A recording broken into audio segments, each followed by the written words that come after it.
Pangalawang subok ng inyong lingkod. Hinuyog na nga yung Alpha dito pero naultihan niya lahat at nakapagbigay siya ng napakalaking damage galing sa kanyang mga pasi. Babalik-balik lang ang kanyang buhay pag siya ay nag-second skill. Triple kill para sa kanyang Maniac. Isa na lang ang natitira. Grabe nga yun. Si Alpha ang kauna-unahang nakatalo sa 5. Ito na nga po, pangatlong try ni Alpha. Baka kasi siya ay nakachamba. Nag-ulti na nga siya.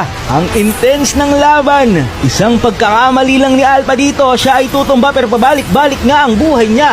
Low HP na yung mga sun sa tabi niya pero mamamatay na ata siya nakapag-ulti pa. Unti-unti niyang inuubos ang kalaban. Grabe nga yun. Ito na nga po. Sa iba't ibang anggulo umaatake yung mga sun sa kanya. Low HP na nga siya dito. Pero nakapag-ultimate pa siya. Nakabiyabit ng 2. Ngayon, isa na lang ang matitira. Grabe si Alpha guys. Pag maraming kalaban, kakayanin kaya niya dito yung unggoy na natitira. Siya ay low HP na kapag nag-second skill siya. Konti na lang din ang bumabalik na buhay kasi konti na lang din ang kalaban niya. Pero yun nga po, siya pa rin ata ang mananalo dahil naultihan niya pa dito yung sun. Kaya naman medyo tatakbo na dito yung sun pero you can run but you can't hide.